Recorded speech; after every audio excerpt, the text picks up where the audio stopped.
Healthy pa ba ang selos sa love relationship? Eto na nga ang inyong mga kasagutan, kapatid. Sabi ni Sergio, para sa akin, oo, healthy at normal lang na makaramdam ng selos. Pero wag naman yung OA. Dapat yung selos na kalmado lang, yung sakto lang, yung tipong wag mo yun. Okay. Yung tipong way mo yun ng pagpaparamdam na mahal mo siya at ayaw mong mawala sa'yo yung tao. Again, wag OA. Matanda na tayo. Alam na natin kung kailan tayo sobra na. Actually, gusto kong palakpakan yung mga ganyan, ano? Ilagay sa tamang level ang mga pagseselo sa mga pagtatampo. Para wag naman yung OA, lalo na no yung iba. Meron akong kakilala, sabi niya grabe, kung magselos daw ang kanyang partner ay talagang sukat atake niya na sa puso. Yung bang nagpaliwanag na siya at lahat-lahat, napakaliit lang naman nung kanilang pinagseselusan o nung issue. Talaga naman, sagad-sagaran daw. Akala mo raw mga high school. Tapos may isa naman, sabi ang bibisi na namin po sa hanap buhay. Meron siyang hanap buhay, meron din akong hanap buhay, pero hindi ko alam bakit parang ang dami-dami niyang time para magselos. Sukat na abala na yung mga transaksyon ko sa trabaho, kaso sorry. Ayan, papaliwanag. Lalo na yung pinapaliwanag ko, paulit-ulit lang naman. Yun ang sabi sa akin ng kaibigan ko. Naabala na yung naapektuhan na raw yung kita nung kanilang hanap buhay parehas. Busy pero selos sa selos nag-focus, hindi doon sa kanilang kikitain sana sa maghapon. Wag naman umabot sa ganun, ano? Ayan, sabi ni Christina, Kuya Poy, para sa akin minsan maganda kung nagseselos para alam mo yung mga ayaw niya at maya adjust mo yun. Kaya lang may limitasyon yun kasi.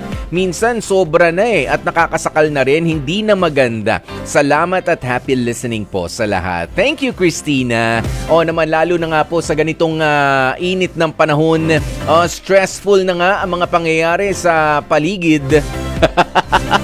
Tapos inuna mo pa yung selos, wala na akong makain. Nagugutom na ako, hindi pa tayo nakabayad ng kuryente. Pero sino yung kausap mo? Bakit siya nagme-message sa'yo? Wala pang pantuition yung anak natin, gagraduate na, hindi pa nakakabayad. Pero sino yung nilalike mo na sino yung lagi mo nilalike na picture na friend mo, yung maganda? Yung pogi? Yan yung mga ganyan. Yung pa talaga ang inatupag, Iba rin. Si Gail Enriquez, sabi niya, oo naman, yung cute na selos lang, wag naman yung sobrang tipong maiinis na rin yung partner mo. Ayan, kakaselos, baka ma-relationship over pa. Ayun nga. Ayan, si Alma Aranillo, sabi niya, oo, selos na pabebe lang. Yung papampam lang, parang KSP. Wala ako masyado basta lahat naman ng sobra kasi masama. Ayan. Kaya nga hindi ko rin magets para doon sa iba na okay, you made your point, pero paulit-ulit pa rin. Napaliwanagan na. Nakita na, wala naman nakitang ebidensya, pero talaga naman nakatulog na, nakakain na, nakapahinga na, pagkagising, nagsiselos pa rin? Yan ang problema dyan, kapatid.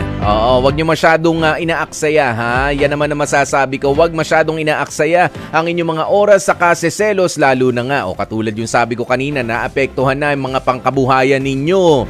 Naapektuhan na sa trabaho. Stress na nga sa trabaho, ini-stress mo pa ang partner mo. Hindi na cute yun. Lalo na kung alam mo naman na wala ka naman talagang basihan.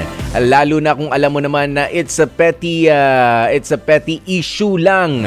Yung maliit na issue lang, pilit pinalalaki. Hindi nga. Hindi nga wag nang pilitin para suyuin.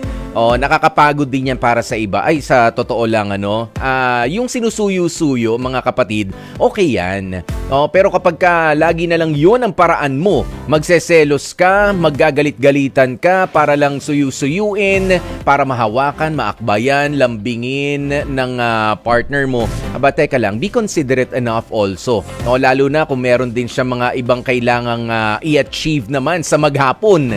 Hindi lamang naman lahat ay nakatuon sa'yo ng kanyang panahon. Ayan, sabi ni Remy Prencilio, nakakainis ang selos, lalo na kapag wala naman talagang dahilan. Ayan, sabi ni Wilden Ramirez, ako kasi selosa talaga pero for me okay ang may selosan factor sa isang relationship. Ayan, sabi ni Carol ang Kuya Poy nagseselos kasi may ipagseselos sa akin. Okay. Kung nagsiselos, kasi may ipagsiselos, para sa akin, healthy yan. Kaya wag umakto na ikakaselos naman ng partner ninyo. Ayan, sabi naman ni China Loresca, hindi po healthy ang word na selos sa relationship, lalo na yung selos na nakakasakal na. Ayan, kaya nga lahat ay gawin in moderation. Yung tama lang, wag naman yung hindi na makahinga si partner.